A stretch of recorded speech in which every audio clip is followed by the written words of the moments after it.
Hello everyone, आज का topic है मैटरनल एंड चाइल्ड हेल्थ। इसमें हम पढ़ेंगे ऑब्स्टेटिक क्या होती है, एंटीनेटल केयर क्या होती है, उसका ऑब्जेक्टिव क्या होता है और उसमें हम क्या क्या मेन हिस्ट्री और एग्जामिनेशन करते हैं और क्या क्या शॉर्ट नोट्स और लॉन्ग क्वेश्चन आ सकते हैं एग्ज़ाम में और वाइवा में। तो ऑब्स क्या होती है?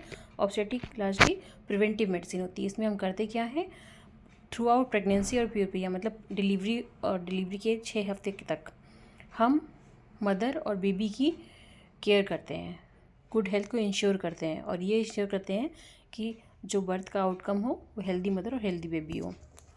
ओवरऑल प्रेगनेंसी का outcome healthy mother and healthy baby है। सो एम दोनों का ही सेम होता है। प्रिवेंटिव मेडिसिन में भी हम यही करते हैं कि किसी भी डिजीज़ या हेल्थ रिलेटेड कंडीशन को रोकने की कोशिश करते हैं, प्रिवेंट करने की कोशिश करते हैं। अब सोशल ऑब्स्टेटिक क्या होती है? अगर सोशल इन्वायरमेंटल फैक्टर इस ऑब्स्टेटिक के साथ इंटरप्ले करते हैं तो उसका क्या रोल होता है? ये होता है social obstetric. It is defined as the interplay of social and environmental factor and human in reproduction going back to pre conceptional and even pre marital period. मतलब इवन एडोलेसेंटहुड से शुरू करेंगे अगर हम, तो क्या क्या चेंजेस होंगे, क्या क्या सोशल फैक्टर होंगे जो प्रेगनेंसी के टाइम पे या फिर डिलीवरी के टाइम पे या फिर पोस्ट नेटल केयर के टाइम पे अफेक्ट करेंगे, वो हम पढ़ते हैं सोशल ऑब्स्टेटिक में। तो वेरियस सोशल इन्वायरमेंटल फैक्टर कौन कौन से होते हैं जो प्रेगनेंसी के आउटकम को अफेक्ट करेंगे? Age of marriage of the female, age of child bearing of the female, child spacing यानी कि दो बच्चों के बीच में कितना अंतर है, फैमिली साइज, ओवरऑल फैमिली में कितने मेम्बर्स हैं, level of education of female as well as her husband and the person who is decision making, who is having decision making power. मतलब डिसीजन मेकिंग पावर किसके पास है? अगर उसका level of education अच्छा है तो ऑब्वियस सी बात है कि सारी चीज़ें अच्छी जाएंगी, हेल्थ रिलेटेड इवेंट्स कम होंगे और जो डिसीज़न गुड डिसीज़न है वो अच्छे से लिए जाएंगे। Economic status always play a important role in health and disease. Customs and belief, बहुत सारे कस्टम्स और बिलीफ ऐसे होते हैं जो प्रैक्टिसेस फॉलो करते हैं जिसकी वजह से निगेटिव इम्पैक्ट हो सकते हैं हेल्थ रिलेटेड इवेंट्स पे। And role of women in the society. तो ये सारे हेल्थ, सोशियो और इन्वायरमेंटल फैक्टर इंटर रिलेटेड हैं। इनका रोल उन जगहों पे ज़्यादा देखने को मिलता है जो जगहें पिछड़ी हैं, जो डेवलपमेंट के हिसाब से लैग बिहाइंड कर रही हैं। लाइक अगर इंडिया में बात करें तो Bihar, MP, Andhra, Rajasthan and UP, ये कुछ ऐसे स्टेट्स हैं जहाँ पर ज़्यादा डेवलपमेंट नहीं है। लो सोशियो इकोनॉमिक स्टेटस के लोग आपको बहुत ज़्यादा देखने को मिल जाएंगे और लेस एजुकेशन देखने को मिलेगा।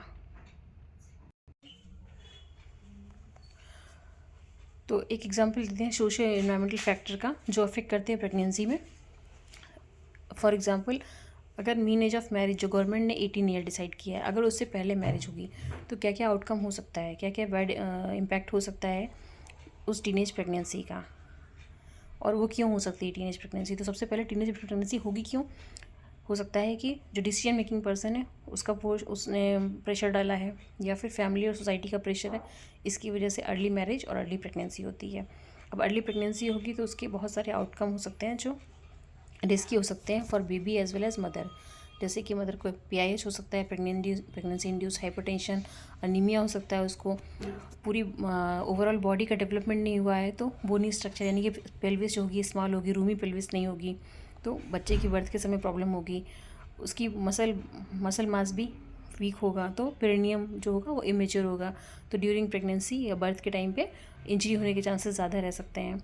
और ओवरऑल प्रीटर्म बर्थ हो सकती है, प्रीटर्म लेबर हो सकता है और ओवरऑल पेरीनेटल या मैटरनल मॉर्बिलिटी हो सकती है, मतलब बच्चे को और माँ को कोई प्रॉब्लम हो सकती है।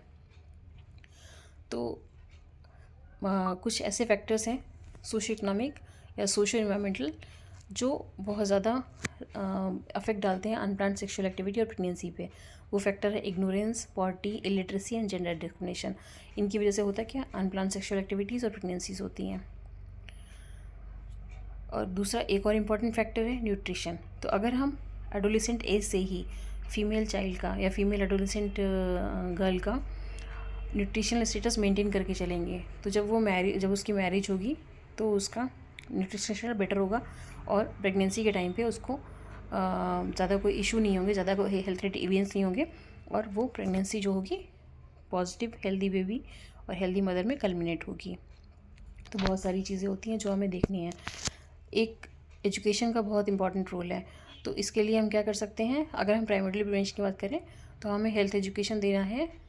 कहाँ से? स्कूल में ही शुरू करना होगा, स्कूल हेल्थ से शुरू करना होगा। स्कूल में हमें education regarding sexual activities and reproductive organ ये सब प्रोवाइड करनी चाहिए।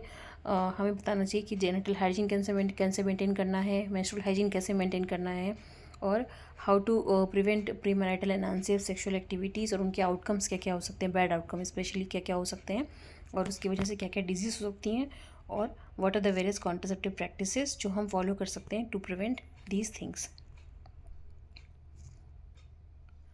तो हम कैसे एजुकेट कर सकते हैं? एक तो हम स्कूल में एजुकेट कर दिया, दूसरा है कि अगर कम्युनिटी को हम एजुकेट करने जा रहे हैं तो हम बेटर है कि वहाँ का जो कोई लीडर हो, जैसे विलेज या टाउन में कोई रिलीजियस लीडर हो या फिर स्कूल में टीचर हो, they can also impart sexual education and family planning and education about the care of girl child, वो सारी चीज़ें बता सकते हैं। इसके अलावा हम मास मीडिया कैंपेन स्टार्ट कर सकते हैं, टीवी रेडियो के थ्रू बता सकते हैं, या फिर कुछ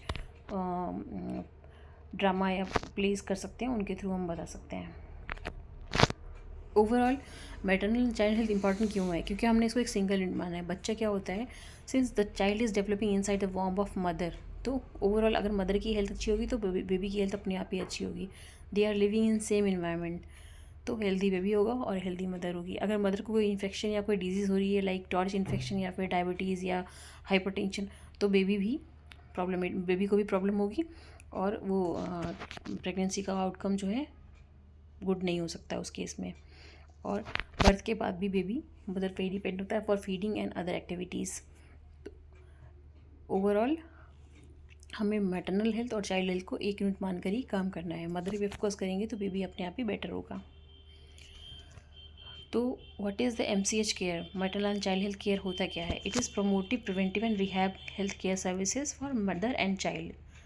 इसमें क्या क्या आएगा? मैटरनल हेल्थ आएगी, चाइल्ड हेल्थ आएगी, फैमिली प्लानिंग प्रैक्टिसेस आएंगी, स्कूल हेल्थ आएगी, और स्पेशल केसेस में हम हेल्थ केयर क्या क्या प्रोवाइड कर सकते हैं और कब कब प्रोवाइड कर सकते हैं।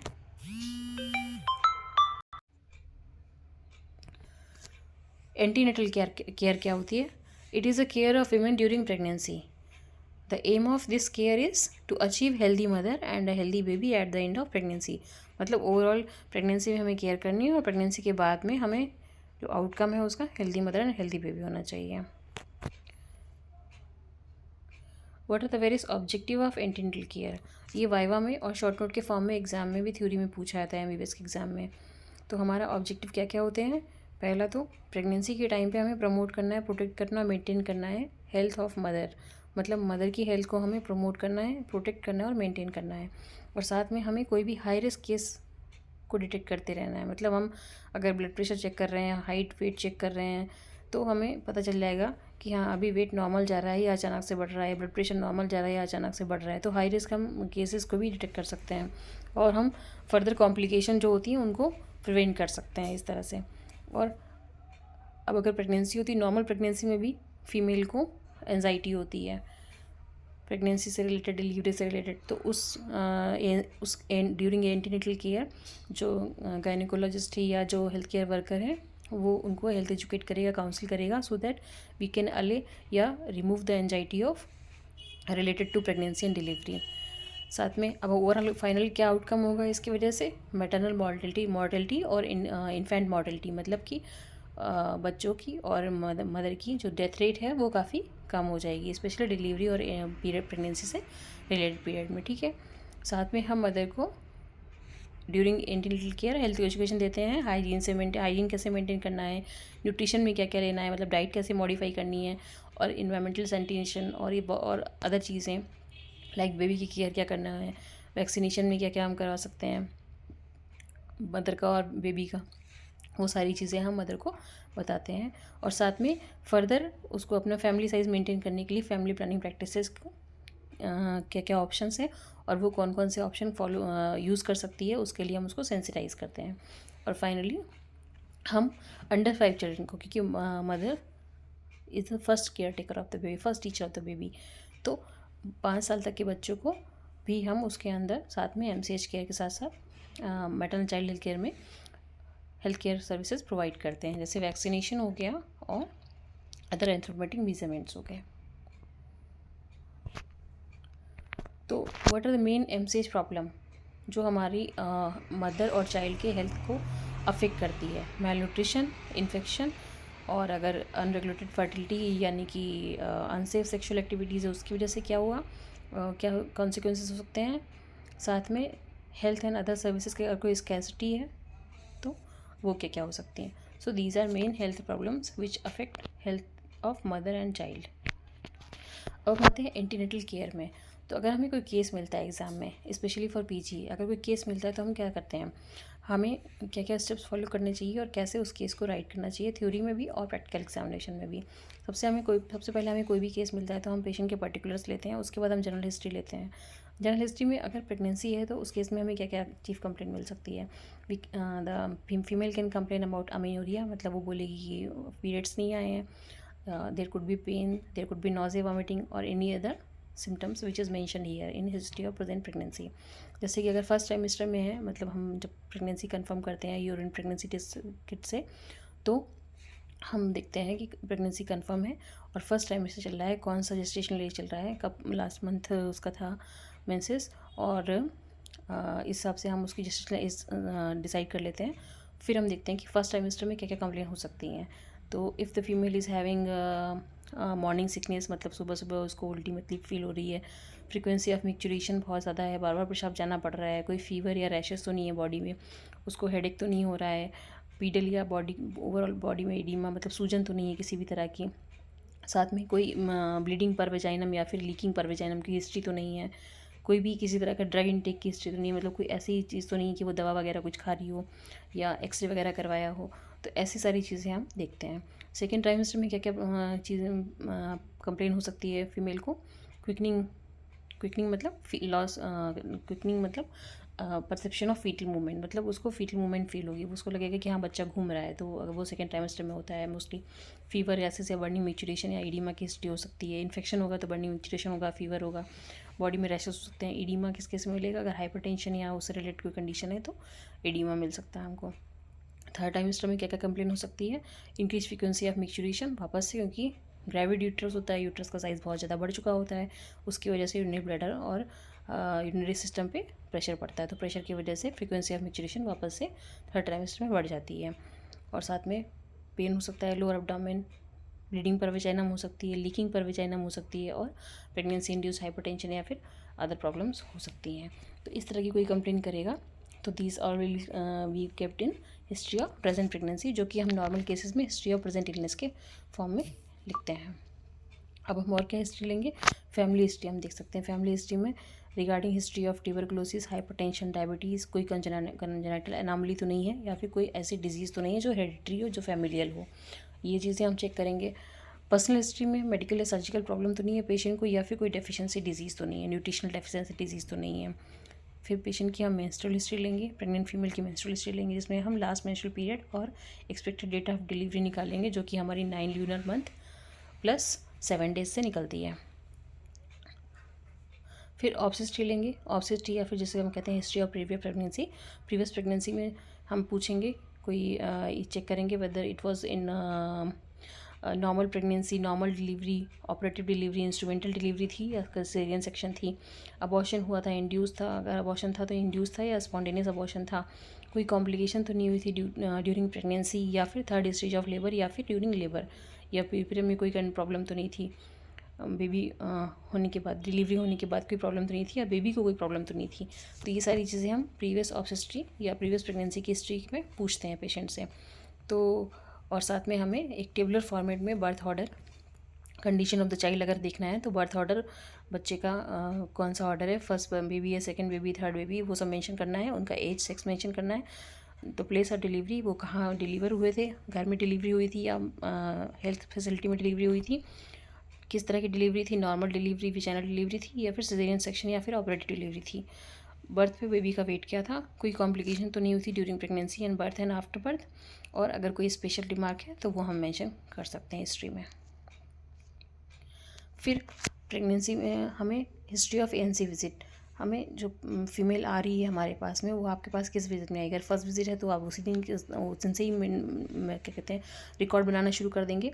और अगर वो प्रीवियस विजिट में आ भी चुकी है तो हमें क्या क्या, और प्रीवियस विजिट ले चुकी है तो हम क्या क्या देखेंगे। फर्स्ट कॉन्टैक्ट उसका कब हुआ था, मतलब what was the gestational age at first contact of the antenatal care visit, मतलब पहली विजिट जो है वो किस एज पे हुई थी। नंबर ऑफ़ ANC विजिट, अभी तक कितनी टोटल विजिट हो चुकी हैं। उसको टेटनस टॉक्साइड मिला है या नहीं मिला है, अगर मिला है तो कितनी डोज मिली हैं। उसने आयरन और फॉलिक एसिड सप्लीमेंटेशन लिया है या नहीं लिया है तो कितना मिला है उसको, और उसने कंज्यूम कितना किया है। और अगर कंज्यूम नहीं किया है, टेटनस टॉक्साइड नहीं लगा है, ANC अवेल नहीं कर रही है, तो उसका रीज़न क्या है, ये हमें पूछना होता है। साथ में उसका during ANC weight, height, BP, fundal height, fetal ultrasound और हीमोग्राम विद हीमोग्लोबिन, ये सब मेजरमेंट अगर हुए हैं, इन्वेस्टिगेशन हुए हैं, तो हमें वो भी चेकआउट करने होते हैं। फिर हम जनरल और मेडिकल एग्जामिनेशन में क्या करेंगे। मेडिकल एग्जामिनेशन में हम सारे other system, respi, cardiac, endocrine and abdominal examination करते हैं। एब्डोमिनल एग्जामिनेशन इस केस में बहुत इंपॉर्टेंट है। साथ में कुछ जनरल एग्जामिनेशन में हम वाइटल्स चेक करेंगे और हेड टू टू एग्जामिनेशन करेंगे। हेड टू टू एग्जामिनेशन में हम हाइट, वेट, स्टेचर, उसका न्यूट्रिशनल स्टेटस कैसा है, गेट मतलब वो चलने में किस तरह से चल रही है। आइज़ में पहला रिएक्टर्स चेक करेंगे, एनीमिया के लिए साइनोसिस चेक करेंगे हम। और ओरल कैविटी में हम देखेंगे कोई भी किसी तरह का प्रॉब्लम तो नहीं है, इन्फेक्शन तो नहीं है। ब्रेस्ट में कोई फिशर या फिर लीकिंग या प्रॉब्लम तो नहीं है, या सोर ब्रेस्ट तो नहीं है। ब्लड प्रेशर कैसा है उसका, JBP रेज है या नहीं रेज है, नॉर्मल है कि नहीं है। हाथों में हम पाम में पैलर देखेंगे, फिंगर नेल पे हम क्लबिंग और कार्डिनाइकिया देख सकते हैं, और पैरों में हम इडीमा चेक कर सकते हैं। ओवरऑल हम बॉडी में इडीमा चेक कर सकते हैं। वाइटल्स में हम पल्स चेक करेंगे कि पल्स कितने बीट्स पर मिनट है। टेम्परेचर उसका चेक करेंगे, फेब्राइल या एफेब्राइल पेशेंट है। रेगुलर BP मॉनिटरिंग करेंगे और रेस्पिरेटरी रेट को मॉनिटर करेंगे। तो these are general examination. Obs examination जिसमें हम पर एब्डोमेन एग्जामिनेशन करेंगे, तो हम 4 हेडिंग्स के अंदर करते हैं। Inspection, palpation, percussion and auscultation. Inspection में हम क्या देखते हैं, इंस्पेक्शन में हम देखते हैं शेप ऑफ एब्डोमेन कैसा है, वेदर इट इज़ डिस्टेंडेड और नॉट डिस्टेंडेड है। और जो पेशेंट हमको बता रही है कि उसके लास्ट मेंस्ट्रुअल पीरियड से जो अभी जेस्टेशनल एज हमने काउंट किया है, उससे वो कंसिस्टेंटली कोलैबोरेट कर रही है कि नहीं कर रही है। उससे उस जितना वो बता रही है, जितना जेस्टेशनल एज आ रही है, उतना ही उसका एब्डोमिनल डिस्टेंशन है या नहीं है, उतना दिख रहा है, उतना है या नहीं है। साथ में लीनियर निग्रा प्रेजेंट है या नहीं। लीनियर निग्रा एक मिड लाइन होती है, वर्टिकल लाइन जो डार्क कलर की होती है। और स्ट्राइगेविडर्म जो हमारे प्रीवियस प्रेगनेंसी में स्ट्रेच मार्क्स जो होती है, इनको हम लेमन टर्म में बोलते हैं स्ट्रेच मार्क्स, वो प्रेजेंट है या एब्सेंट है। तो इंस्पेक्शन में हमें ये सारी चीज़ें देखने को मिलेंगी। अम्बिलिकस का शेप दे सकते हैं, वेदर इन्वर्टेड और इवर्टेड। फिर हम आते हैं पैल्पेशन में। पैल्पेशन में हम क्या क्या चीज़ें चेक करते हैं। हम फंडल हाइट चेक करते हैं, एब्डोमिनल गर्थ चेक करते हैं, फीटल मूवमेंट चेक करते हैं, whether we can appreciate fetal movement और नॉट। प्रेजेंटेशन हम चेक करते हैं, इनसाइड वॉर्म बेबी कैसा है, उसकी सिफेलिक प्रेजेंटेशन है, ब्रीच प्रेजेंटेशन है, ऑब्लिक या फिर ट्रांसफर प्रेजेंटेशन है। उसकी लाई कैसी है, स्टेबल या अनस्टेबल है, मतलब बच्चा जैसा पहले था वैसा ही है या फिर इधर उधर लाई उसकी चेंज होती जा रही, घूमता जा रहा है बच्चा। पेल्विक ग्रिप देखते हैं हम बनाकर, वो फुल है या एम्प्टी है। और हम लेपर्ड मैनूवर्स करते हैं। There are 4 types of Leopold manoeuvre. पहली मैनूवर में हम पेशेंट के पैरों की तरफ खड़े होते हैं और अपने दोनों हाथों उसके फंडस के हाईएस्ट पॉइंट को चेक करते हैं, और फिर हम फंडल हाइट चेक करते हैं वहाँ से। साथ में फंडल हाइट के साथ साथ हम और क्या चेक कर सकते हैं, हम ये भी चेक करते हैं कि ऊपर का जो पार्ट है वो कौन सा पार्ट फील हो रहा है। अगर वो हार्ड है तो इसका मतलब बेबी का हेड ऊपर की तरफ है और ब्रीच पोजीशन में है बेबी।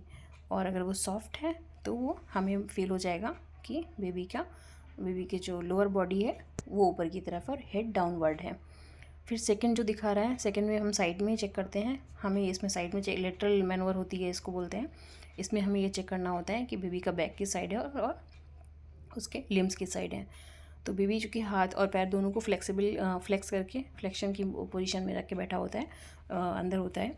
तो बैक की जहाँ पर जिस साइड बैक होगी उस साइड हमें फर्म फील होगा, और जिस साइड उसके लिम्स होंगे उस साइड हमें इरेगुलर नॉबी फीलिंग आएगी। तो इस तरह से हम लेटरल मैनूवर कर लेते हैं। थर्ड मैनूवर जो है हमारी वो पेल्विक मैनूवर है। पेल्विक एंड पॉलिक मैनूवर है थर्ड एंड फोर्थ। तो इसमें हम क्या करते हैं, पेशेंट के लेग साइड ही खड़े होते हैं और अपनी मतलब राइट पाम को स्प्रेड करते हैं जैसे पिक्चर में दिखाया गया है, और उसको पेल्विक सिम्फिसिस के जस्ट ऊपर रखते हैं, वहाँ पे पैल्पेट करने की कोशिश करते हैं। उसमें हम देखते हैं कि हेड इंगेज हो गया या नहीं हो गया है। हेड इंगेज होने का मतलब कि हेड डाउन हो रहा है और प्रेगनेंसी डिलीवरी का समय पास आ रहा है, टर्म का समय टर्म हो गया है प्रेगनेंसी का, और बेबी का हेड इंगेज हो रहा है या नहीं हो रहा। अगर हेड फ्लोटिंग होगा तो हमें बीच में हमें उस मतलब अगर हेड होगा नीचे तो हमें फर्म या हार्ड फीलिंग आएगी, और अगर बेबी ब्रीच पोजीशन में होगा तो हमें सॉफ्ट फीलिंग आएगी। साथ में हम फोर्थ मैनूवर में देखेंगे, हम पेशेंट के हेड साइड खड़े होते हैं, मतलब हम पेशेंट की लेग को फेस कर रहे हैं इस केस में। तो हम अपनी फिंगर को, दोनों हाथों की फिंगर को इंसोनिएट करने की कोशिश करेंगे बेबी और मदर की पेल्विस के बीच में। तो अगर हमारी फिंगर उन दोनों के बीच में इंसिनुएट होती आ रही है, मतलब अंदर चली जा रही है उन दोनों के पार्ट के बीच में, तो इसका मतलब है बेबी का हेड अभी इंगेज नहीं है। और अगर हेड पेल्विक कैविटी में इंगेज हो गया है, मतलब बेबी इज़ डिसेंडिंग डाउन, तो फिर फिंगर हमारी इंसिनुएट उनके बीच में नहीं जाएगी बीच में, क्योंकि कोई जगह ही नहीं होगी, इसलिए वो बीच में नहीं जाएंगी। और जो साइड में फिगर बना हुआ है इसमें हम फंडल हाइट दिखा रहे हैं। तो 12 वीक ऑफ जेस्टेशन पीरियड तक जो यूट्रस होता है वो हमारा पेल्विक ऑर्गन होता है, मतलब वो पेल्विक सिम्फिसिस या प्यूबिक सिम्फिसिस के नीचे होगा, तो हम उसको पर एब्डोमेन फील नहीं कर सकते हैं। फिर उसके बाद में 22 वीक से 24 वीक तक ये अम्बिलिकस के लोअर से अपर बॉर्डर तक मूव करता है।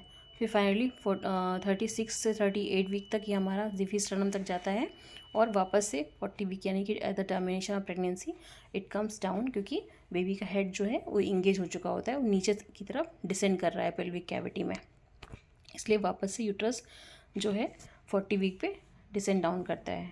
तो जो डॉटेड लाइन में दिखा हुआ है वो 40 वीक पे है। फिर हम परकशन करेंगे। परकशन में हम किसी भी तरह का फ्लूइड थ्रिल चेक करेंगे। जो साइड में पिक्चर बनी हुई है उसमें हम परकशन ही कर रहे हैं। एक हम मिड लाइन में will ask assistant to put the ulnar border of hand. उसके बाद में हम एक साइड से टैप करेंगे फिंगर से और दूसरी साइड उसको फील करेंगे। अगर कोई फ्लूइड होगा तो we will feel a thrill on the other side, क्योंकि वो एब्डोमिनल कैविटी में वो फ्लूइड मूव कर रहा होगा। ऑस्कल्टेशन में हम फीटल हार्ट रेट चेक कर सकते हैं। नॉर्मल फीटल हार्ट रेट हमारी 110 से 160 के बीच में होती है बीट्स पर मिनट, और अगर वो उससे वेरी कर रही है तो फिर हम कॉशियस हो जाएंगे और फर्दर मैनेजमेंट के लिए प्रोसीड करेंगे। साथ में हम मदर सिस्टम में एग्जामिनेशन कर सकते हैं। सीएनएस में हम हायर फंक्शन देख सकते हैं, मदर का क्रेडल नर्व का एग्जामिनेशन कर सकते हैं, सेंसरी और मोटर एग्जामिनेशन कर सकते हैं। सीवीएस में हम उसके नॉर्मल हार्ट साउंड और कोई मरमर वगैरह तो नहीं है वो चेक कर सकते हैं। और रेस्पिरेशन में हम नॉर्मल है, उसका इंस्पिरेशन और एक्सप्रेशन एक्टिविटी नॉर्मल है, कोई वीजिंग या अदर साउंड्स तो नहीं है, वो हम चेक कर सकते हैं। फिर हम पीवी एग्जामिनेशन कर सकते हैं। पीवी एग्जामिनेशन हमें कब कब करना है, अर्ली प्रेगनेंसी में क्या क्या इंडिकेशन है पीवी एग्जामिनेशन के, ये हमसे वाइवा में पूछा सकता है। तो हमें कब कब करना है, अर्ली प्रेगनेंसी में क्या क्या इंडिकेशन है। We can confirm diagnosis of pregnancy by doing PV examination. We can also rule out extra uterine pregnancy and adnexal pathology. Adnexal pathology मतलब यूट्रस और उसके आसपास के ऑर्गन, जैसे यूट्रस, ट्यूब और ओवरीज, ऐसे उसमें कोई पैथोलॉजी तो नहीं है, वो हम चेक कर सकते हैं। वेजाइना और सर्विक्स में कोई पैथोलॉजी तो नहीं है। लेट प्रेगनेंसी में वेजाइनल एग्जामिनेशन कब कर सकते हैं, to rule out CPD, cranio pelvic disproportionation, मतलब बेबी की जो स्कल है और मदर की जो पेल्विस है उनमें कोई डिस्प्रोपोर्शन तो नहीं है, ताकि हम फर्दर उससे कंफर्म कर पाएँ कि नॉर्मल डिलीवरी होगी या फिर सिजेरियन करवाना पड़ेगा। क्योंकि अगर बेबी का हेड बड़ा होगा और मदर की पेल्विस रूमी नहीं होगी तो head will not be able to pass down through the pelvic canal, तो उससे पास नहीं हो पाएगा, तो नॉर्मल डिलीवरी पॉसिबल नहीं है। उस केस में हमें फिर सिजेरियन या फिर इंस्ट्रूमेंटल डिलीवरी के लिए जाना पड़ेगा। लेबर के समय हम कर सकते हैं स्वीप आउट करने के लिए, और अगर कोई ऑब्स्टेटिक इंडिकेशन है उस केस में हमें वेजाइनल एग्जामिनेशन यानी कि पीवी एग्जामिनेशन करना चाहिए। हिस्ट्री एग्जामिनेशन के बाद में हम लैब इन्वेस्टिगेशन में आते हैं। लैब इन्वेस्टिगेशन में हम बेसिक इन्वेस्टिगेशन क्या क्या करते हैं, हीमोग्लोबिन देखते हैं, एबीओ ब्लड ग्रुपिंग देखते हैं, आरएच इनकैपेबिलिटी चेक करते हैं, ब्लड शुगर चेक करते हैं, यूरिन एनालिसिस में यूरिन आयरन करते हैं, HIV, VDRL, HbS, AG markers हम चेक करते हैं, पेशेंट की थायराइड प्रोफाइल चेक कर सकते हैं, और अगर हस्बैंड पॉजिटिव है तो RH नेगेटिव ICD टेस्टिंग कर सकते हैं। फाइनली हम क्या क्या एडवाइस देंगे फीमेल को, जो प्रेग्नेंट फीमेल है हम उसको क्या क्या एडवाइस दे सकते हैं। We will ask her for regular attendance, मतलब उसको रेगुलर ANC चेकअप के लिए आना है। तो आइडियली हमारी कितनी ANC विजिट होनी चाहिए गवर्नमेंट या फिर हेल्थ इंस्टीट्यूशन की तरफ से जो रिकमेंडेड विजिट हैं। फर्स्ट विजिट हमारी फर्स्ट 3 मंथ में होनी चाहिए, once a month till 28 week, मतलब पहले 7 महीने में हर महीने एक विजिट होनी चाहिए। उसके बाद में twice a month till 38 week, और फिर उसके बाद में वीकली टिल डिलीवरी। तो ये हमारी विजिट्स हो गई। लेकिन अगर इतनी विजिट नहीं कर सकती है तो आइडियली 4 विजिट, मिनिमम 4 विजिट तो फीमेल को करना ही चाहिए। तो पहली विजिट होती है 12 हफ्ते या उससे पहले, मतलब फर्स्ट ट्राइमेस्टर में पहली विजिट हो जानी चाहिए। सेकेंड विजिट जो होगी हमारी वो सेकेंड ट्राइमेस्टर में होगी, और थर्ड और फोर्थ विजिट जो हमारी होगी third trimester till the termination of pregnancy होगी। तो पहली विजिट के लिए 12 हफ्ते या उससे कम, फिर अगर हम 12 में 2 जोड़ लेंगे, सेकेंड विजिट है तो 2 जोड़ लेंगे तो हो गया हमारा 14, 12 + 2 = 14, और 14 में हम वापस से अगर 12 जोड़ लेंगे तो कितना आएगा 26। तो जो हमारा first visit, second visit, third visit, इसका जो अपर बाउंड्री है 12, 26 एंड 34, अगर हम इसमें 2 जोड़ेंगे तो हमें नेक्स्ट विजिट की लोअर बाउंड्री मिल जाएगी, लोअर लिमिट मिल जाएगी। तो 12 + 2 क्या होता है 14, 26 + 2 क्या होता है 28 एंड 34 + 6 होता है 36। और पहली विजिट 12 हफ्ते में, दूसरी विजिट 14 हफ्ते से कब तक होगी, मैक्सिमम कब तक कर सकते हैं। 14 में हम कितना जोड़ेंगे, 14 में हम कितना जोड़ेंगे 12, जो हम पहले जा रहे थे। तो जो 14 में 12 जोड़ लेंगे तो आ जाएगा हमारा 26। फिर थर्ड विजिट हमें जल्दी करनी है क्योंकि हमारा थर्ड ट्राइमेस्टर शुरू हो गया, इसलिए हम 12 वीक का वेट नहीं करेंगे, हम केवल 6 वीक पे ही चले जाएंगे। तो 26 से हम +2 कर लेंगे तो हमें लोअर बाउंड्री मिल जाएगी, और 12 की जगह हम 6 वीक पे जाएंगे तो हमें 34 वीक अपर बाउंड्री मिल जाएगी, अपर लिमिट मिल जाएगी। तो पहली विजिट होगी 12 वीक पे, विदिन 12 वीक। दूसरी विजिट होगी 14 to 26 वीक पे। थर्ड विजिट होगी 28 to 34 वीक पे, और फोर्थ विजिट होगी 36 वीक से टर्मिनेशन ऑफ प्रेगनेंसी तक। और अगर मदर को ऐसी कोई कंडीशन आती है, कोई ऑप्स इंडिकेशन या फिर कोई ऐसा इंडिकेशन आता है मेडिकल, तो उस कंडीशन में हम फर्दर विजिट भी प्लान कर सकते हैं। अगर मदर नहीं आ सकती है तो हमारे हेल्थ केयर वर्कर जाकर घर में उसको ANC विजिट प्रोवाइड करेंगे, और साथ में जो भी सारे रिकॉर्ड है वो maternal and child health card या फिर ANC कार्ड में नोट डाउन किए जाएंगे। क्या क्या हम एडवाइस देते हैं उस केस में, ANC के टाइम पे फीमेल को डाइट से रिलेटेड, पर्सनल हाइजीन क्या मेंटेन करना है, क्या क्या ड्रग्स लेनी है, क्या नहीं लेनी है, क्या क्या वार्निंग साइंस होते हैं, रेडिएशन एक्सपोजर से कैसे बचना है, और चाइल्ड केयर के बारे में हम उसको बताते हैं।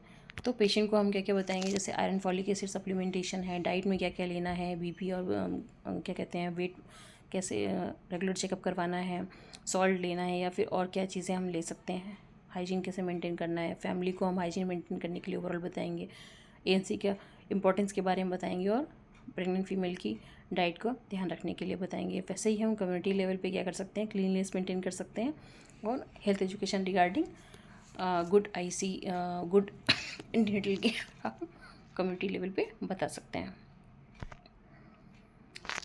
और हम फीमेल को बताएंगे कि व्हाट आर माइनर सिम्टम, जिनकी हमें जो माइनर सिम्टम आएंगे उनकी केयर करनी है, और अगर कुछ भी प्रॉब्लम आती है तो हेल्थ प्रोवाइडर से कांटेक्ट करना है। मॉर्निंग सिकनेस वॉमिटिंग को कैसे मेंटेन करना है, कैसे मैनेज करना है। वेजाइनल डिस्चार्ज हो रहा है तो किस कंडीशन में वेजाइनल डिस्चार्ज नॉर्मल होता है और कब एबनॉर्मल होगा, और कब उसको डॉक्टर के पास में जाना है। हार्टबर्न हो रहा है, एडिमा हो रहा है, लेग क्रैम्प हो रहा है, हेडेक, पाइल्स, या फिर कोई भी कार्पल टनल से कोई इस तरह की प्रॉब्लम्स होंगी, माइनर सिम्टम होंगे, तो उस केस में कब उसे अपने घर पे ही केयर करना है, कब उसको आके हेल्थ केयर सर्विसेज को अवेल करना है, हेल्थ प्रोवाइडर से मिलना है। जनरल एडवाइस में हम उससे क्या क्या जनरल एडवाइस देंगे, personal cleanliness, daily bath, rest and sleep for 8 hours at least, and 2 hours in mid day rest. Ball में कॉन्स्टिपेशन उसको अवॉइड करना चाहिए, उसके लिए फ्रूट एंड वेजीज हम उसको सैलेड खाने के लिए अच्छे से बोलेंगे, और 1 एक्स्ट्रा डाइट के लिए बोलेंगे। एक्सरसाइज जो घर के normal house hold course and activities हैं वो उसको करना है, रेगुलर वॉकिंग करनी है, और साथ में smoking alcohol should not be taken, इसको अवॉइड करना है। प्रॉपर डेंटल हाइजीन मेंटेन करनी है, और फर्स्ट एंड लास्ट 3 मंथ में सेक्सुअल इंटरकोर्स अवॉइड करना है। किसी भी तरह की कोई भी ड्रग बिना डॉक्टर के प्रिस्क्रिप्शन के नहीं लेनी है। किसी भी तरह का कोई भी रेडिएशन एक्सपोजर या एक्सरे नहीं करवाना है। और अगर कोई भी वार्निंग साइन आता है, जैसे कि वेजाइनल ब्लीडिंग हो रही है, वेजाइनल लीकिंग हो रही है, पैरों में एडिमा हो रहा है, स्वेलिंग हो रही है, हेडेक हो रहा है, आँखों से धुंधला दिख रहा है, या फिट्स आ रहे हैं, और साथ में ब्लीडिंग या लीकिंग हो रही है, किसी भी तरह की कोई ड्रग नहीं लेनी है, रेडिएशन अवॉइड करना है। वार्निंग साइन जैसे कि वेजाइनल ब्लीडिंग, स्वेलिंग हो फीट में, हेडेक हो, ब्लडिंग ऑफ फिट्स हो, झटके आ रहे हैं उसको, ब्लीडिंग या लीकिंग हो रही है प्रेगनेंसी या लास्ट मंथ ऑफ प्रेगनेंसी में, तो उस केस में कब डॉक्टर से मिलना है ये उसको बताना है, चाइल्ड केयर के बारे में भी उसको बताना है, और डिलीवरी कहाँ करवानी है, लेबर में क्या क्या करना चाहिए ड्यूरिंग लेबर, और चाइल्ड केयर के बारे में प्रॉपर बताना चाहिए उसको। सप्लीमेंटेशन क्या क्या उसको लेना है, आयरन फॉलिक एसिड सप्लीमेंटेशन जो हमारा 60 मिलीग्राम एलिमेंटल आयरन और 500 माइक्रोग्राम फॉलिक एसिड की टेबलेट होती है वो डेली लेनी है उसको। और फर्स्ट ट्राइमेस्टर में अप टिल 100 डेज़ उसको फॉलिक एसिड लेना है। Calcium 500 to 1000 milligram with vitamin D उसको लेना है। और टेटफैक वैक्सीनेशन, टेटनस का vaccination 4 to 6 week apart after 16 week of pregnancy या फिर 5th मंथ में करवाना होता है। और हाई रिस्क केसेस क्या क्या होते हैं उनको आइडेंटिफाई करना और समय पर डॉक्टर से सलाह लेना, ये उसको हमें एजुकेट करना है, उसको उसके बारे में बताना है। एग्ज़ाम में वाइवा में आइडेंटिफाई हाई रिस्क केसेस या हाई रिस्क प्रेगनेंसी को इम्यूनरेट करना है, ये इस तरह के शॉर्ट नोट आते हैं। तो हमारे हाई रिस्क केसेस क्या हैं, दीज आर 11 कंडीशंस, इसके अलावा भी और हो सकती हैं लेकिन ये आपको 11 तो पता ही होने चाहिए। एल्डरली प्राइमरी का मतलब है कि फर्स्ट प्रेगनेंसी उसकी 30 ईयर या उससे बाद में हो रही है। शॉर्ट स्टेचर मतलब जो फीमेल है उसका हाइट 140 सेंटीमीटर से कम है। बेबी का प्रेजेंटेशन मैल प्रेजेंटेशन है या ब्रीच प्रेजेंटेशन है, नॉर्मल प्रेजेंटेशन नहीं है उसका, किफेलिक नहीं है। किफेलिक का मतलब है जब बेबी का हेड पेल्विक कैविटी यानी कि नीचे की तरफ होता है, तो इस तरह का प्रेजेंटेशन नहीं है तो वो मैल प्रेजेंटेशन बोलेंगे उसको। इस कंडीशन में हाई रिस्क प्रेगनेंसी होती है। एंटीपार्टम हीमरेज मतलब प्रेगनेंसी के टाइम पे प्रेगनेंसी के टाइम पे हीमरेज हो रहा है, थ्रेटेंड अबॉर्शन हो, पीवी लीकिंग शुरू हो गई हो, बार बार अबॉर्शन की हिस्ट्री हो, प्रेगनेंसी इंड्यूस्ड हाइपर टेंशन हो या फिर एक्लैम्सिया हो, ठीक है। और इसके बाद में एनीमिया हो फीमेल को, ट्विन प्रेगनेंसी या फिर हाइड्रोमनियास हो, उसको प्रीवियस हिस्ट्री हो इंट्रायूट्राइन डेथ की या फिर सिजेरियन सेक्शन की या मैनुअल रिमूवल ऑपरेशन तक की, इस तरह की कोई हिस्ट्री हो। एल्डरली ग्रैंड मल्टीपैरा हो, मतलब एल्डरली प्राइमरी हमने पढ़ा था ना, एल्डरली ग्रैंड मल्टीपैरा मतलब बहुत सारी प्रेगनेंसीज हो चुकी हैं 5th 6th 7th और एज उसकी ज़्यादा है। Post dated pregnancy, normal pregnancy हमारी 40 वीक्स की होती है, उसके बियॉन्ड अगर चली आ रही तो पोस्ट डेटेड प्रेगनेंसी है तो भी हाई रिस्क केसेस में आएगी। और अगर प्रेगनेंसी से रिलेटेड कोई भी मेडिकल इशू है जैसे कि डायबिटीज़, हाइपरटेंशन, टीबी या कोई और प्रॉब्लम, तो वो भी हमारी हाई रिस्क केसेस में आती है, तो ये आपको ये सारे मार्कअप करना पड़ेगा। Overall I will continue my this in next class, and for further reading if you want to go through more information then I have provided the link where you can have the information. So thank you very much for